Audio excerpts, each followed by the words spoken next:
Raptor fans, what's happening? How is it going? I know the answer to that question. It's not going well. Missed you last game. Sorry, had poker night. Shout out to the Broad Street Bully Poker crew. Taking all my money as usual. But hey, it's a good time. It's a good time. But yeah, the Raptor game was on even too, but I just got home way too late and then had other year end and New Year's things going on that I had to tend to. So anyway, sorry that I missed out on the Raptors actually putting together a pretty decent win. I know it almost slipped away there at the end of the fourth quarter against the Phoenix Suns. Of course, no Devin Booker playing in that game, but nice work by Koloko to hit that three to kind of stop the bleeding and seal the victory there. But tonight we have back to the sort of woes of streak we've been on. I mean, I'm looking at the last few, a couple wins, yeah, we know against the Knicks and the Cavs thrown into this mix, but we've got 1, 2, 3, 4, 5, 6, 7, 8. 8 losses in the last, 11 games. And another one tonight against Indiana. I got the box score here. What do we got going on? The final. Is it a final yet? Yeah, 122 to 114. It just ended like seconds ago. Oh, the Raptors. What is going on? Let's talk about it. Let's break it down. Let's see what we can try and gather from this game. Because it started out with us playing better. I mean, Gary Trent back in the starting lineup. Obviously, after the performance last game, you're going to repeat that. This is the way I think it should be. I think we should have, if we're not going to put Koloko in there as the starting lineup, it shouldn't be Hernan Gomez for sure.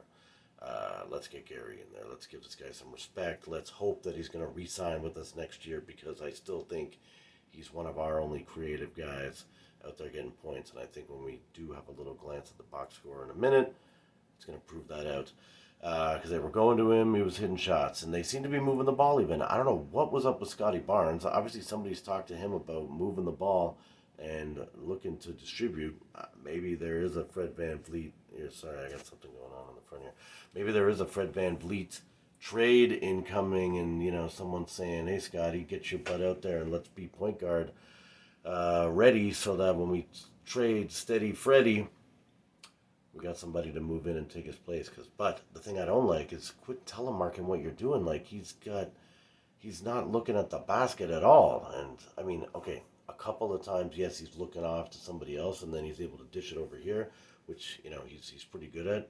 A no look or a look away kind of pass to somebody else. But when he's not even pretending like he's going to go to the basket, I saw people crowding him. I saw people moving in, and looking in his eyes, you can see that he's looking to pass first, and it changes the way the defense reacts to you out there. And so, Scotty, come on, man. I appreciate you distributing the ball. It's great, but I think you are a person that can score, and just at least let's not give away what your plan is going to be. That you are looking to pass first, and let's at least move towards the basket, look up at it once in a while, pretend like you might put it in. But the rest of the team is just inconsistent. Like it seems like Pascal played fine, and I understand him not being able to turn out 30 a game all the time or 52 like he did in New York because he's getting double teamed. Other teams are planning for him. His game is overly simple in that he loves to drive. He'll usually spin to one side or the other, or he'll sort of Euro step to the side and bank it off the glass. Usually he likes to go to his right. And, you can defend against that. But he's drawing the double team, he's kicking it out. But we can't keep going with nobody hitting any shots. Nobody's hitting any shots. And the bench was a total disaster, it looked like. Anyway, I just glanced at the box score because I sort of like to react to it, on the video with you guys, but man, it just, I don't know. I think I'm in the, I've been razzing Mr. Van Vliet. I don't want to break up the chemistry, but we have no chemistry. We're not winning.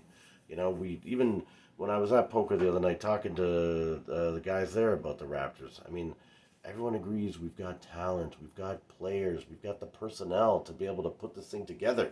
But We don't seem to be able to play consistently, and that's where I think we got to get rid of some people that are on our team because it's not only consistent; it's at the right time. Like this game was ours for the taking, especially in the stretch there at the end of the fourth quarter. But you know, Fred's missing threes. We're getting called for offensive fouls. We're turning it over when we shouldn't be, and then they just come down and Halliburton's hitting the three, and uh, pretty much everyone in their lineup hitting the three whenever they want to, and it's just sad. Here, let's have a quick peek, okay? Because I saw the plus minuses too were brutal. Scotty Barnes ends up with a nice 23 points. So, I mean, I shouldn't complain. And he did seem to go get buckets later in the game. Third quarter was really good for him. And it seemed down the stretch he at least tried to go to the hole a couple more times. So 23 for him, he's a plus 16. Awesome. OG, not as nice from 3 point range where he had been the last few days. He's down to 27%, 3 of 11 today. OG, I mean, what are you doing, buddy? OG is one that it's between his ears, I think. So, Mr. OG, just, come out already, and then you can get your head straight, and you'll be able to get some buckets. And yes, I did just say that. Pascal Siakam, he was 50% from three, so it's fine when he jacks those up. It's nice too because it does at least give the defense, some pause, whether they know that he's going to just drive or, when they do leave him a little bit open. Okay, Pascal, hit those, keep taking those threes, man. 50% is totally, something we can live with. And even, so Scotty Barnes was also 50, 1 for 2. But my man, Gary Trent, 5 of 10.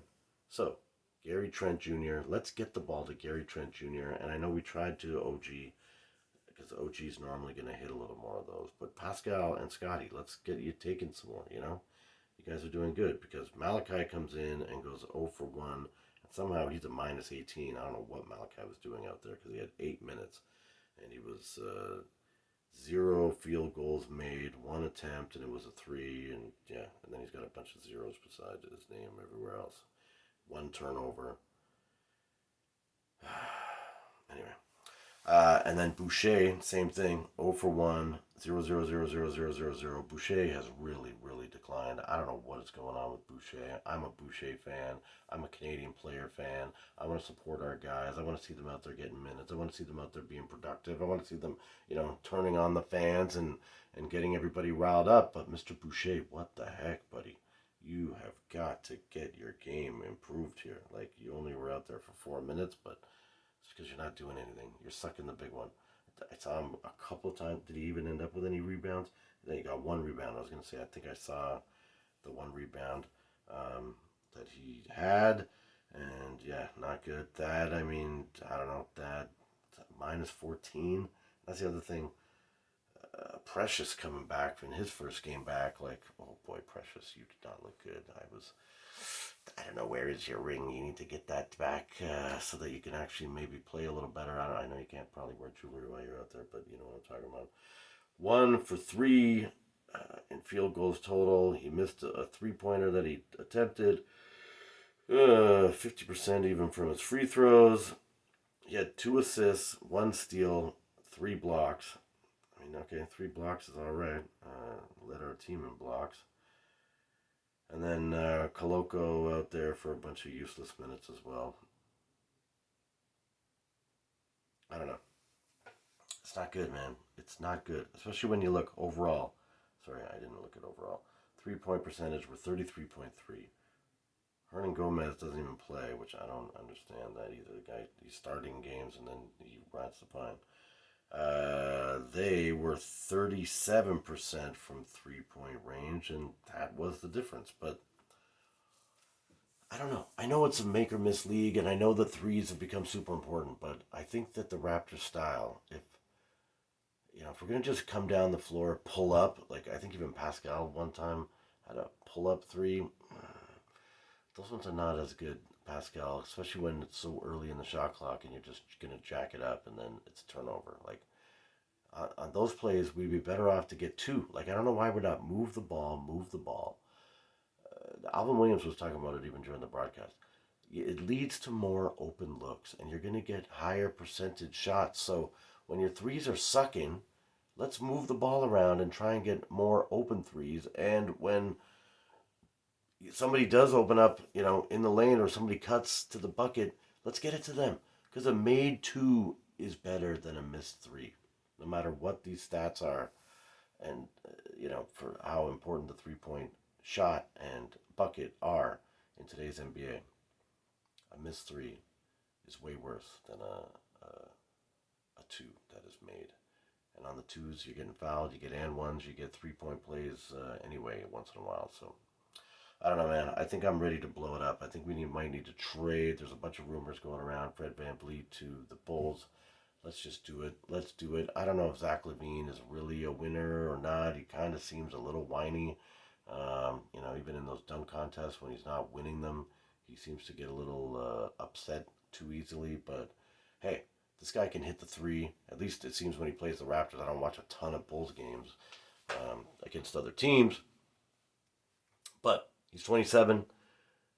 He's not quite as high flying as he was because he's had a bunch of injuries and stuff. But hey, let's get Scotty Barnes in as our primary ball distributor, and then it won't matter if he's looking at the bucket or not because he'll adjust. But his focus will be to distribute the ball, so then it's not as important that he's scoring if he's facilitating, and then get Zach. And the only downside of the Chicago Bulls trade is that it sounds like Gary Trent Jr. would be thrown in there. I don't know if we could do a little whisper to Gary Trent Jr. and say, hey, you're a free agent anyway. Just we're going to do a trade so we can get someone else for you to play with that can create buckets and then come back and sign with us when you're a free agent. I know those don't usually happen. So, anyways, I don't know. Something's got to happen. I mean, otherwise we got to look at Nick Nurse because I like Nurse. I have no real reason to not like Nurse. I think it's hilarious that the NBA goes, oh my God, look at the Raptors. They actually win, and they give this guy Coach of the Year just because they're so shocked that our team was as solid as it was. But I genuinely believe that I could have done pretty well with that 2019 Raptor team if I was a coach. And so, Mr. Nurse, he has improved a lot. I thought the next year when we ran it back, even though we lost Kawhi and Danny Green, we still could have done better, and it was some mental toughness that we needed. I think the Celtics took us out that year. The first year might have been the Heat. I might be mixing up my two seasons, but anyway, brutal. I think Mr. Nicky Nine Door Nurse, or Night Nurse, as a colleague of mine calls him, which I don't know, is that an insult? I don't know if it was an insult or not. I think this person used to work in a hospital, so maybe it's even a compliment. I shouldn't just assume that it is, but my mind thinks that the night nurse is maybe not as good as the day nurse because they're getting a worse shift. Is where I went there. But anyway, Nicky Nurse, you might be the problem, man. You might be the problem. And I know it's easy to just say, let's get a new coach, but I feel like even there was a play where we came out of a timeout and, brutally turned it over. I think it was a Pascal pass that got picked off. It was going to Fred VanVleet, and, they turned it over and scored. And, coming out of a timeout, man, I mean, Nurse, that's where you're supposed to be drawing up a play that's going to work. A couple of them did work. We had a nice inbound off one of the timeouts. And, I'm not saying, obviously, Nurse is a total zero, but I don't think he's as good of a coach as some of these other guys in the league that, could get our guys ready, mentally tough, prepared. That's what we need. We need to be more prepared. So, I had some plays of the game. I don't know if it's worth going through them. I think I've rambled on enough here. Please like, subscribe, and share with a friend if you don't mind. I got a couple subscribers on Friday. Thanks again to the poker people. I don't know if anyone wants any of their names actually shouted out, so I will. You know who you are. You guys can comment. But please like, subscribe, share on your social. Really appreciate it. Trying to get to 50 subscribers would be awesome if we can get there. before the playoffs start even, that would be fantastic. And yeah, really appreciate the support. And we'll see you guys on Wednesday when we got Giannis Antetokounmpo coming in from the Milwaukee Bucks team, and we'll see what the heck that happens in that game. I mean, but again, the Raptors will be up for that game. That's the other problem with the Raptors is we tend to play against who we're competing with, and we don't have that eye of the tiger like we did a few years ago, where we just took those teams that were lesser than us and we stomped on them. Here it seems like this season we've got to get up for it. So again, I don't know. Hopefully, Nerves can turn it around and we'll figure something out, and yeah, we'll stop this bleeding. But until then. I appreciate you guys' support and thank you for watching the video, Mr. Beast, your president.